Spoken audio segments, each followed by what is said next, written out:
Hi hello నమస్తే welcome to Telugu one cinema. This is Divyasri. Ram Charan కెరీర్లో సుకుమార్ కాంబినేషన్లో చేసిన రంగస్థలం చిత్రానికి ఓ ప్రత్యేక స్థానం ఉంది. అప్పటి వరకు చేసిన సినిమాలకు పూర్తి భిన్నంగా డీగ్లామరైజ్ క్యారెక్టర్స్లో ఒదిగిపోయి నటించిన చరణ్ ఉత్తమ నటుడిగా సైమా అవార్డు సాధించారు. ఈ సినిమాకి మొత్తం 6 సైమా అవార్డులు లభించాయి. ఈ సినిమా తర్వాత అల్లు అర్జున్తో సుకుమార్ చేసిన పుష్ప ఓ చరిత్ర సృష్టించింది.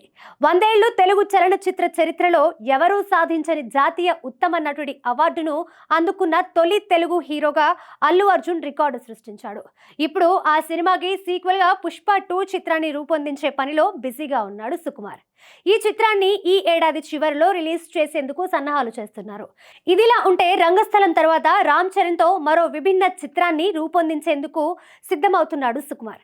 ప్రస్తుతం శంకర్ కాంబినేషన్ లో గేమ్ చేంజర్ చేస్తున్న చరణ్ ఆ తర్వాత బుచ్చిబాబు సానా దర్శకత్వంలో తన 16వ సినిమాను పట్టాలెక్కిస్తాడు. చరణ్ 17వ సినిమాను సుకుమార్ తో చేయబోతున్నట్టు మెగా ఫ్యామిలీ నుంచి సమాచారం అందుతోంది. రంగస్థలంలోని చిట్టుబాబు పాత్రకు జీవం పోసిన చరణ్ కి అందరి ప్రశంసలు లభించాయి. ఆ పాత్రను చేయడం ఎంతో కష్టంతో కూడుకున్న పని. దానికి ఎంతో హోంవర్క్ కావాలి. వినికిడి శక్తి లేని యువకుడి పాత్రను ఛాలెంజ్ గా తీసుకొని చేశాడు చరణ్. వీరిద్దరి కాంబినేషన్ లో రాబోతున్న 2వ సినిమాలో కూడా అలాంటి ఛాలెంజింగ్ క్యారెక్టర్ ఉంటుందని తెలుస్తోంది.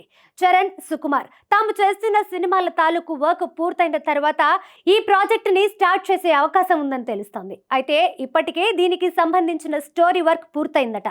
దాన్ని చరణ్ వినడం, ఓకే చెప్పడం కూడా జరిగిపోయిందని తెలుస్తోంది. రంగస్థలం తరహాలోనే ఉంటూ చరణ్ క్యారెక్టరైజేషన్ లో చాలా చక్కని వేరియేషన్ ఉంటుందని తెలుస్తోంది. దీన్ని బట్టి ఇది రంగస్థలం చిత్రానికి సీక్వెల్ అనే ప్రచారం కొన్నేళ్లు జరిగింది. అయితే దానికి ఈ సినిమాకి ఎలాంటి సంబంధం లేదని మెగా కాంపౌండ్ లోని విశ్వసనీయ వర్గాల ద్వారా తెలుస్తోంది. బనీవాస్ ఈ చిత్రాన్ని నిర్మించే అవకాశం ఉంది. గతంలో గీతా ఆర్ట్స్ తో కలిసి 100% లవ్ వంటి సూపర్ హిట్ చిత్రాన్ని నిర్మించిన బన్నీవాస్ ఇప్పుడు సుకుమార్ తో మరో భారీ హిట్ ను అందుకునేందుకు ప్లాన్ చేసుకుంటున్నారు. చరణ్ ప్రస్తుతం గేమ్ చేంజర్ కి సంబంధించిన ఫినిషింగ్ వర్క్ లో ఉన్నారు. ఇది పూర్తి కాగానే బుచ్చిబాబు సినిమా ప్రారంభమవుతుంది. అది పూర్తి చేసిన తర్వాత సుకుమార్ ప్రాజెక్ట్ సెట్స్ పైకి వెళ్తుందని తెలుస్తోంది. ఈ సినిమాను 2026లో ప్రేక్షకుల ముందుకు తీసుకువస్తారని సమాచారం.